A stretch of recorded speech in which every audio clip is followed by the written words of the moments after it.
Hi guys, my name is Miller and welcome back to another video, and the first one in the planned series on Legends tips and tricks. The goal here is to give you guys some advice in the hope it's not too late to make your lives easier on the Legends story mode. In this video I will be giving you guys some tips and tricks you might not have known of or thought of and that I used to go through it. Tip number 1. Only restore one car at a time. This one I cannot stress enough. This is for the simple fact that every component that you will get, which is not predefined to a dedicated car, keep that in mind, will guaranteed be going to a car you have in your Legends garage. By that I mean the ones in the daily trials that show a question mark and those on the Jerry's calendar. The daily trials seem to give some confusion with what they do and how it works, so I'll try to explain it simple and shortly. There are two types of event and they switch every day. One day there is no requirement aside of the car being a Legends car. These rewards are always hinted out with a question mark on races 5, 10 and 15, and they will always give components for one of the cars you are working on. And if that is only one car in your Legends garage, that means all components go directly to that one. This total is always 1100 components and the event happens every other day. The other one is where there is a second requirement which, depending on difficulty, has a slightly different reward output. For the easier ones, like here you only need to be a tier 4 car, you will get components for a specific car on race 5, which is predefined and it doesn't matter if you already have it or not. In this case it is a Corvette. And then there is another 900 components to be won for the car you are working on if you beat races 10 and 15. For harder events which have in the most cases a slightly harder requirement, you will get specific components on races 5 and 10, specified in the rewards menu, and 900 on a final race for the single car you are working on. So again, 900 previously, 900 now, basically the same output.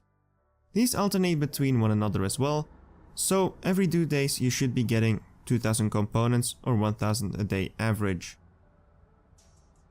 Now the Jerry calendar. I wasn't able to get this footage myself in time, so I had to fall back on someone else, but here the reward components will also be for one of the cars in your Legends garage, and if there is only one car in there, it will go straight to that one. Long story short, having one car is more beneficial if you want a car restored faster. If you have two cars, they will require longer each to be restored, but it will be as fast in the end having restored two cars back to back. But when tuning is needed, using one car is definitely the faster way to go. Tip 2. Don't try to rush things in story mode. If you're stuck in story mode, don't go crazy trying to restore a second Legends cars to strip for stage 6 parts. Use this to start restoring another one and choose this one wisely. In the end you will need all 14 cars before you can get the F1 and start the final story mode. Trying to rush through the story by restoring seconds to strip for parts will cause you to be a sitting duck restoring other cars before you can even start the finale, because you will still need all 14 anyways. What I did when I got stuck is restoring cars from the lowest tiers on cars that I won't use in races, but still require to be restored in the end, and in the meantime wait for the holy stage 6 part to drop. And when no other car is left to restore, then start thinking of restoring a second car to strip. But keep in mind, a strip does not guarantee a stage 6 part, and if you do get some but you have bad luck, it's a duplicate. Tip 3. Choose the restoring order wisely. This one is a bit more straightforward, but yet I see many make the same mistake. When starting off, try to build up by tier. Once you did your first 250 GTO, don't jump on an EB110 or a Carrera GT because they're a tier 5 car and you can buy them. You will lose a lot of time getting components for those cars because you haven't been able to claim the free components yet, and the story mode on Legends never die because you're still just starting out. What I did is follow these 3 criteria. Number 1. Check for which car I have the most components for. Number 2. Check if I will still get more components in this part of the story, or I have to wait for the next chapter. Don't want free components that are yet to come go to waste. And number 3. How useful is the car going to be, depending on the amount of fusion parts that I have. For example, you have the 250 GTO done. What next? You can go for the Corvette, because it's a low tier, you have many Chevy fusion parts and you love the car. But then Twin Test does not give any components, so you will have to wait till Izzy's explanation is done to get the free ones. And if by then your vet is restored, the free components will all have gone to waste and just be put in the storage, and in the meantime you could have gotten components for a different car. So no, not a Corvette. let's look at the other ones of which we do get components from in the twin tests. And the options are DB5, SL300 and the Shelby AC Cobra. Shelby is low on fusion parts, while Mercedes and Aston Martin have loads of them, with Aston even allowing you to strip Vanquishes to get extra fusion parts in. So I think I'll go for the DB5 on that one, followed up by the SL300. And later, when I get stuck somewhere and I have nothing else to do, I'll go for the Cobra and use the free parts and components I have gotten up to that point to fully restore the car. And that is how you have to do it basically. My suggestion is to start off with the DB5 and or SL300 or the GT40 if you have that one unlocked yet and you have all the components from the Performance Ford event. Then finish twin test and get on with the Corvette on Izzy's explanation. Once that one is done and you aren't stuck, either the Plymouth or the Honda NSXR, if by that point you do get stuck at some point, check which car you have the most components for already and the one you won't get any more in the next events. So Cobra, GTO, then XJ220 if you're stuck on Izzy's. If you got through, then think of the EB110 or the Carrera GT and so on. I hope you understand it. Tip number 4, only buy components when needed or when cheap. When restoring a car you can buy components starting at 250 for 50 gold. Once you bought it, the price goes up to 100 gold and it keeps going up by 50, which becomes really expensive in the end.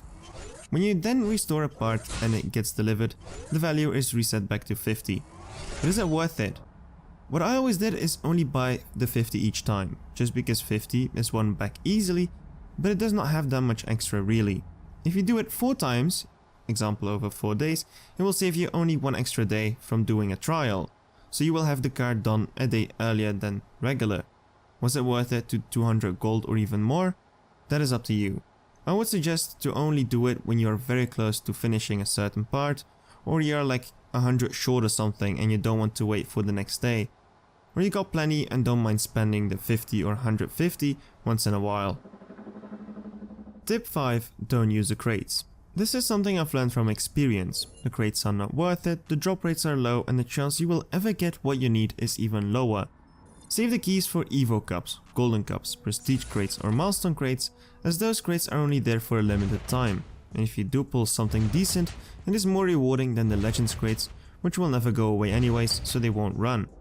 And there is also a high chance of something decent to drop in those event crates, as there is in most cases linked to maybe 1 or 2 cars. Not 14 like we have right now with the Legend crates, with a lower chance of even getting a useful stage 6 part. So honestly, stay away from them and just be patient. A free crate every 8 hours or so would be appreciated though, if you were listening, Natural Motion. Tip 6. Restore the most expensive parts first. This is more of a mental trick really, as it helps you feel the process is going slightly faster. When you restore the cheapest pieces first and you have then the interior left, it will feel like forever to get the final 14k of components. Well, if it were the wheels as the final one, it would feel like 4k and that would only be 4 days away. I always did this and did the interior first at all times, then always the most expensive one, and it never felt tedious. Bonus tip. Don't complete the Ford Heritage Cup and use the GT40 Mark II in all possible events. This is a bonus one for the simple fact that the event is forever returning and the crates do as well. Unless you complete it, once you do, the event disappears and the crates are gone too. If you can keep the crates, keep claiming your free crate to keep getting fusion parts, and most importantly, possible chance of getting a GT40 Mark II Stage 6 part which can help you out maxing the car. This is the car with the highest chance of being the first Legends car you will have maxed out. And you can use it throughout the Legends story mode. I used it for example on Legends Never Die and it was a cakewalk all the way through. I made the mistake of completing the event early. Hope you guys won't make the same mistake as me because I'm really missing those extra nice free crates. So that's all guys, my 6 tips and a bonus tip on the Legends game mode. If there are any more I might have skipped over, let me know down below so other people can learn something new. For more content like this, don't forget to subscribe. If you enjoyed the video, don't hesitate to leave a like. My name is Mille, see you around and keep racing.